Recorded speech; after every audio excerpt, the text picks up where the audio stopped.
Capital Insider sponsored by United for Oklahoma, tribal nations building unity and economic strength to benefit all Oklahomans. More at unitedforoklahoma.com. Oklahoma thrives together.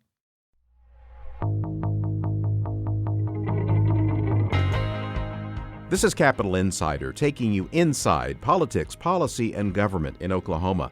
I'm Dick Pryor with Quorum Call publisher Sean Ashley. The last several days at the Capitol have been slow because of spring break, and lawmakers met only a couple of days. Sean, something that did happen was the Senate voting to approve a budget resolution proposing a $10.1 billion budget for the fiscal year that begins in July. Why is that significant? This is the first time we have watched one of the legislative chambers put together its position for the start of budget negotiations with the governor and the opposite chamber. Senate President Pro Tem Greg Treat, who announced this process in December, said more than 30 public Senate Appropriations Subcommittee and committee hearings were held to arrive at the recommendations that were in Senate Resolution 31, which passed the full Senate 41-3. Now, these meetings went beyond the usual budget hearings. We saw, for example, the commissioners of the Land Office reverse course and withdraw its request for additional funding and request a flat budget. And we saw executive directors, such as the head of the Department of Aerospace and Aeronautics, questioned first at the subcommittee level and then by the full Senate Appropriations Committee about multi-million-dollar funding proposals before those proposals were ultimately approved. It really was access the media, the public, and for that matter, a lot of senators had never had before. So we now know what the Senate wants in the budget talks, and Governor Stitt told us in his State of the State address what his priorities are. Where does the House stand on the next fiscal year's budget?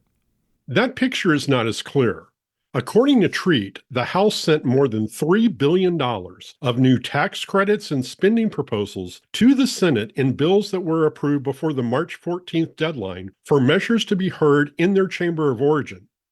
The House also sent 3 new tax cut proposals, one for the corporate income tax and 2 for the individual income tax, that do not reduce fiscal 2025 revenues, but would start the state down the path of eliminating those taxes, something Treat and other Senate leaders have expressed opposition to, but that Governor Stitt has expressed support for. Speaker of the House Charles McCall says he's going to file a bill that he says will protect Oklahoma's border. He wants to address immigration, but do we know how? McCall cites Texas's Senate Bill 4 as a potential model. That law allows police to question and arrest anyone they believe entered Texas through Mexico illegally and is currently without legal immigration status.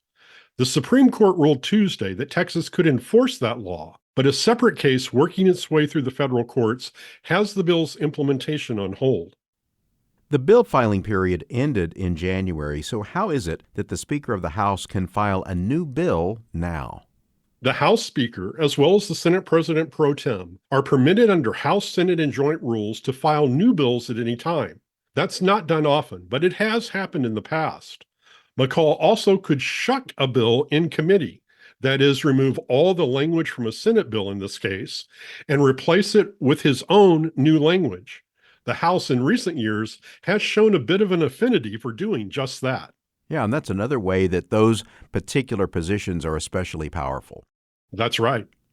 The State Board of Education meets on Thursday. We usually don't see agendas until the day before meetings, but at the last meeting, the board voted to hold a hearing to decide whether to revoke the teaching certificate for a former Norman teacher who's received national attention.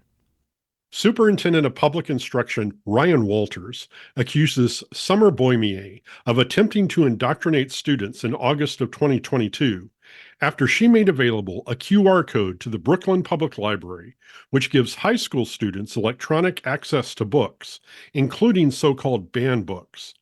An assistant attorney general ruled in June that the State Department of Education failed to prove she had violated any state law.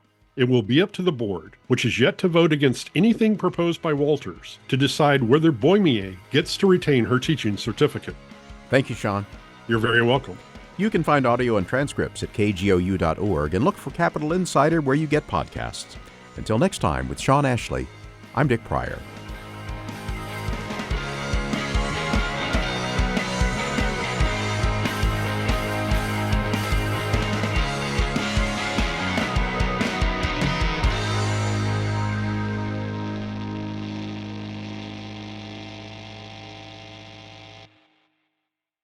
Capital Insider sponsored by the Oklahoma State Medical Association, physician members who are committed to better health for all Oklahomans. Learn more at okmed.org. At a time when information continues to come at us faster and faster, sometimes you need to hit pause and rewind. NPR's Throughline takes you back in time to the source of the news stories filling your feed. Find NPR's Throughline wherever you get your podcasts.